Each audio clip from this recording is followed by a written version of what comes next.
It's easy to get confused between the Philistines and the Palestinians. After all, their names sound strikingly similar, and both groups are connected to the same general region in the Middle East.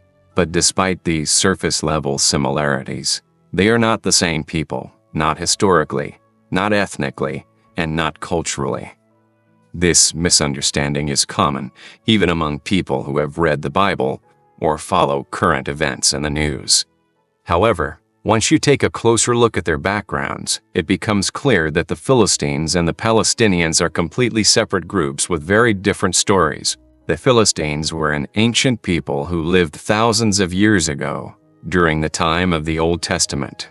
They were one of Israel's most well-known enemies, often mentioned in stories like Samson and Delilah or David and Goliath. The Philistines were part of a group known as the Sea Peoples and likely migrated from areas around the Aegean Sea, possibly from Crete or other Mediterranean islands.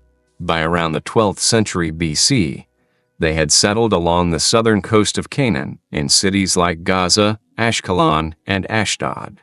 They had no connection to the Arab world or modern Middle Eastern populations. Their culture, religion, and even their language were completely different from those of the modern Palestinians. On the other hand, the Palestinians are a modern Arab people, most of whom are descendants of the local Arab population that lived in the region during the time of the Ottoman Empire and the British Mandate. They are primarily Muslim, though there are also Christian and Druze Palestinian communities. The modern Palestinian identity only began to take shape in the 20th century, in response to rising Zionism and the establishment of the State of Israel in 1948. While they have a deep and real connection to the land where they've lived for generations, their roots are not connected to the ancient Philistines of the Bible. The confusion between these two groups is partly due to the Romans renaming the region Palestina in the 2nd century AD, after crushing a Jewish revolt. They chose the name based on the ancient Philistines as a way to insult and erase Jewish ties to the land. But again, this was a political renaming, not a reflection of any shared ancestry between the Philistines and modern Palestinians. So while the names may sound alike, the histories behind them are worlds apart. Understanding this distinction is key to separating biblical history from modern politics. The Philistines were one of the most prominent and persistent enemies of Israel in the Old Testament, and their presence in the biblical narrative stretches across several centuries. They were originally from the land of Canaan. Most scholars agree that the Philistines were part of a larger group known as the Sea Peoples, a confederation of naval raiders who appeared in the eastern Mediterranean around the end of the Late Bronze Age. Around the 12th century BC, these seafaring groups launched widespread attacks on ancient civilizations like Egypt, Hatti, and Ugarit. Some of these groups eventually settled along the southern coastal plain of Canaan, what is today the Gaza Strip and surrounding areas. This is where the Philistines established their stronghold. The Bible frequently refers to 5 key Philistine cities: Gaza, Ashkelon, Ashdod, Ekron, and Gath, collectively known as the Philistine Pentapolis. From these fortified urban centers, the Philistines built a powerful society and maintained control over a vital stretch of land along the coast.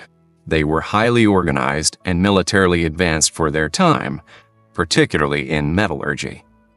The Philistines were among the first in the region to use iron weapons and tools, giving them a clear technological advantage over their neighbors, including the Israelites, who were still largely using bronze. This edge made the Philistines formidable in warfare, especially in open terrain like the coastal plains where their chariots could be effectively deployed. Religiously, the Philistines were pagan, worshipping gods such as Dagon, Baal, and Astarte. Their religious practices often stood in direct conflict with the Israelite worship of Yahweh. This clash of faiths added another layer to the ongoing military and political conflicts between the two peoples. Some of the most famous stories in the Bible like the account of Samson and Judges or David and Goliath in 1 Samuel highlight just how deeply rooted the Israelite-Philistine rivalry was. These stories portray the Philistines not just as political or military enemies, but as spiritual opposers of God's chosen people. Despite their power, the Philistines never fully conquered Israel, nor were they ever entirely wiped out by the Israelites. Their influence continued throughout the time of the Judges and into the reigns of Israel's early kings.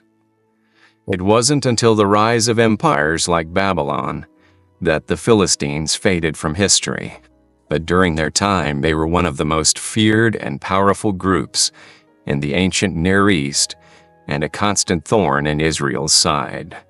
One of the defining features of the Philistines in the Bible is their spiritual opposition to the God of Israel.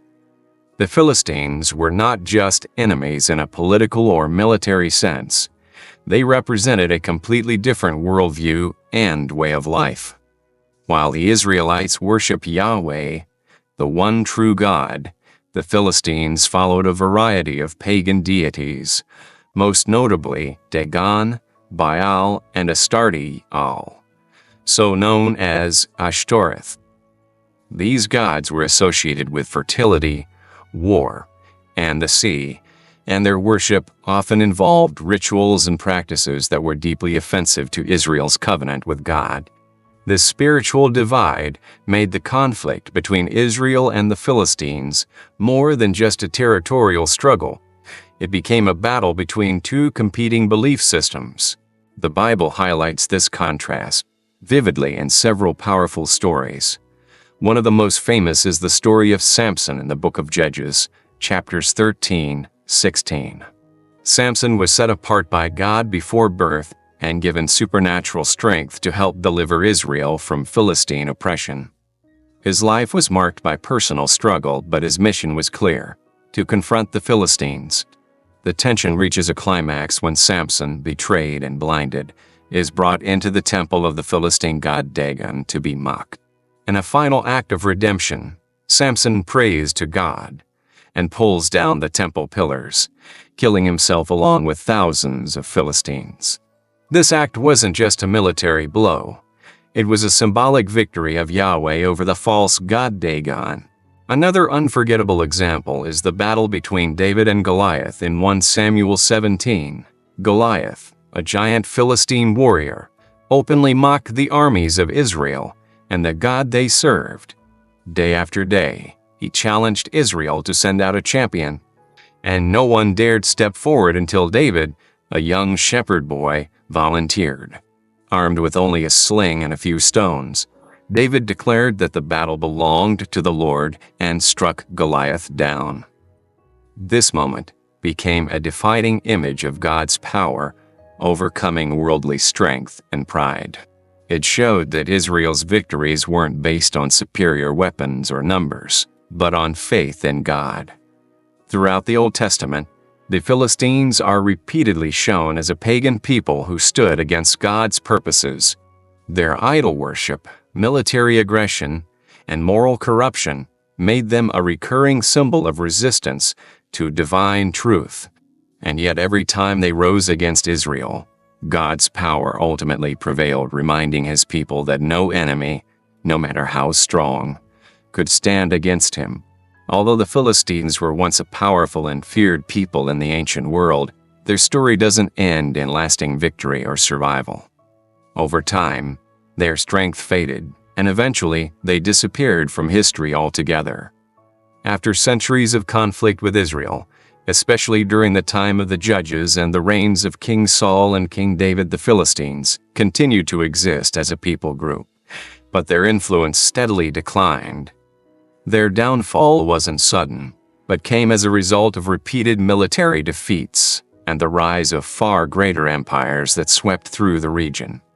One of the key turning points in Philistine history came in the 6th century BCE, when the Babylonian Empire under King Nebuchadnezzar expanded its reach across the ancient Near East. The Babylonians didn't just conquer Israel and destroy Jerusalem, they also marched through Philistine territory. Cities like Gaza, Ashkelon, Ashdod, Ekron, and Gath, once proud centers of Philistine power, were either destroyed or absorbed into the growing Babylonian Empire. As Babylon took over, the Philistines lost their independence, their cities, and eventually their cultural identity.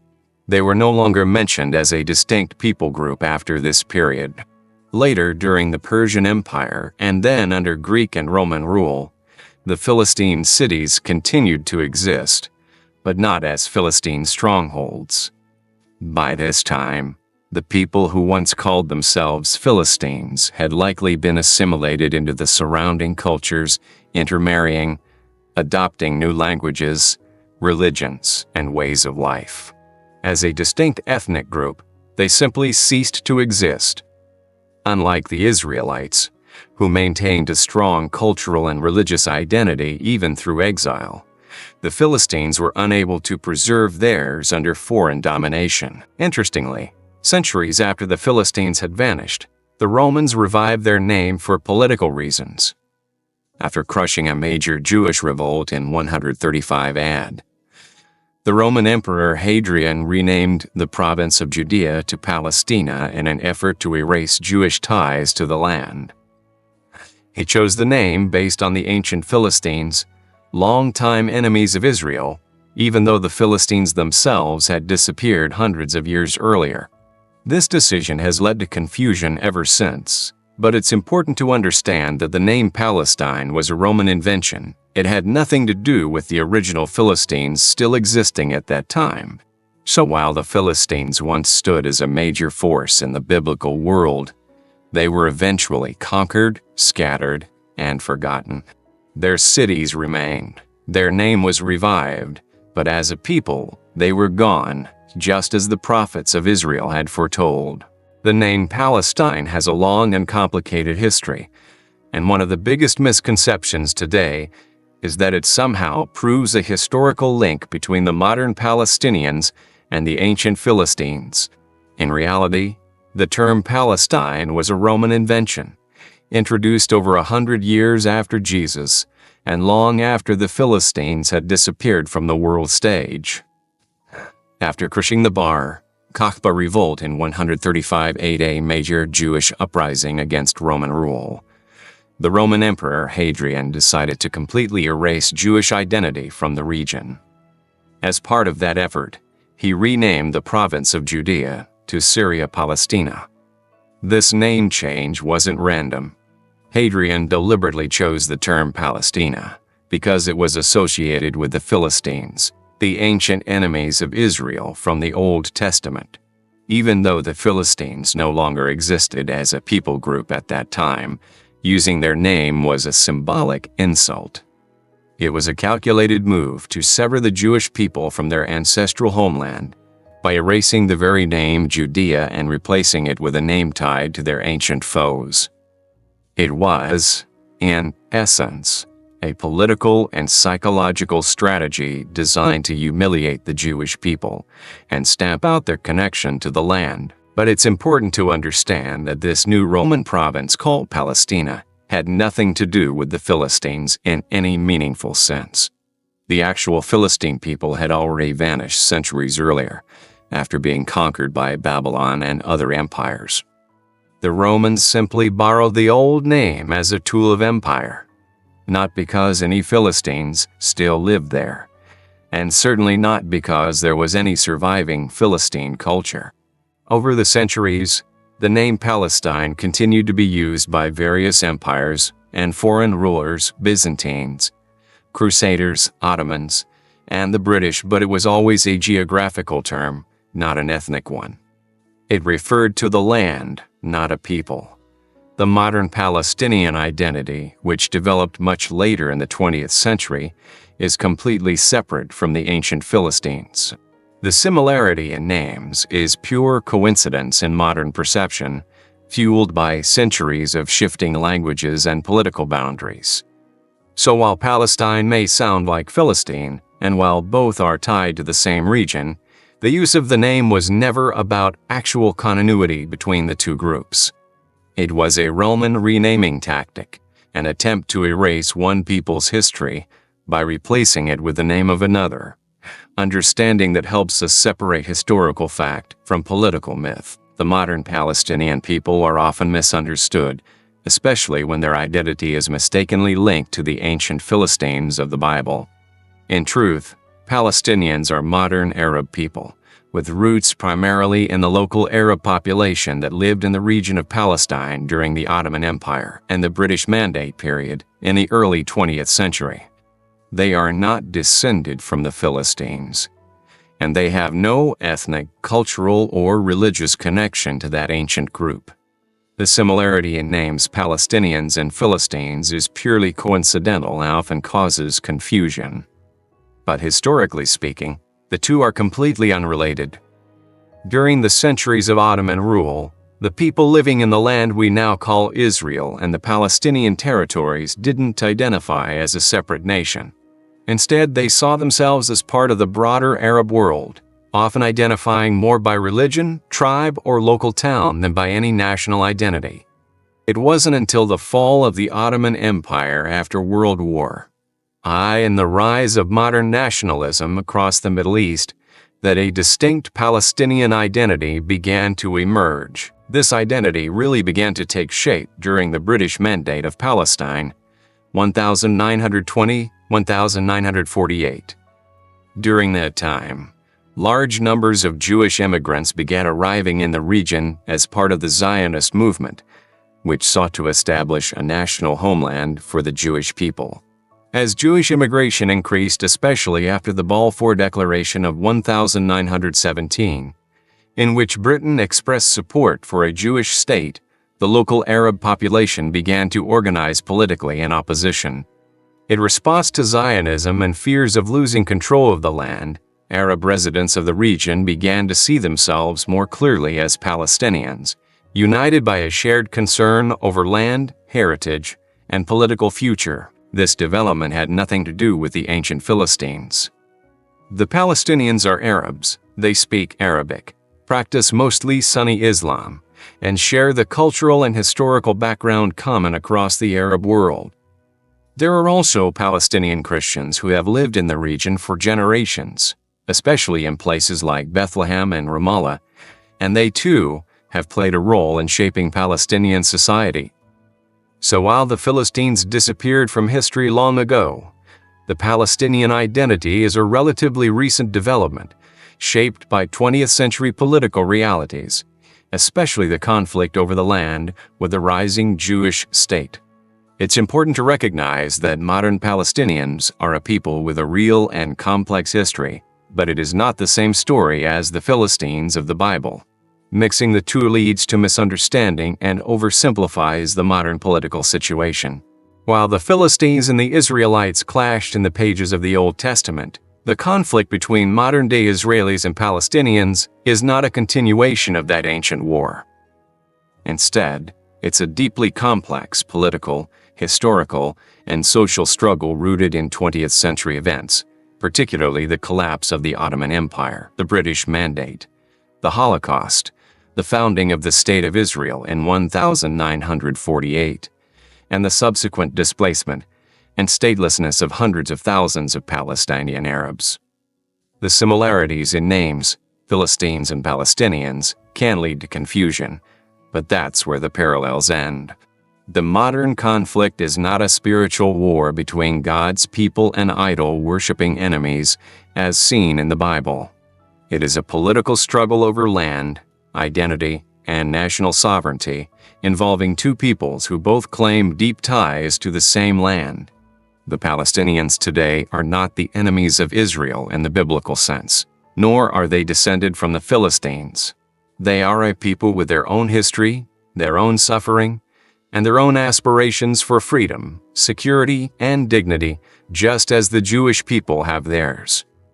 The ongoing tension between the two sides has led to decades of violence, failed peace talks, and tragic loss of life on both sides. It's a conflict that has captured global attention and defied easy solutions, often fueled by misunderstanding, historical grievances, and deep-rooted fear. But this is also where we can learn something powerful from history.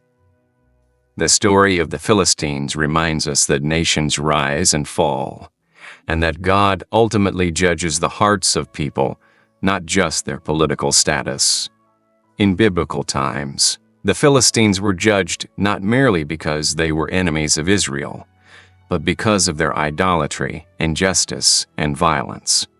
Today, rather than trying to force ancient narratives onto modern peoples, we are called to seek truth, justice, and reconciliation in the present. In the end, understanding the difference between the Philistines and the Palestinians isn't just about clearing up a historical confusion. It's about learning to view people rightly. We must resist the temptation to oversimplify complex human stories by drawing easy comparisons to ancient enemies.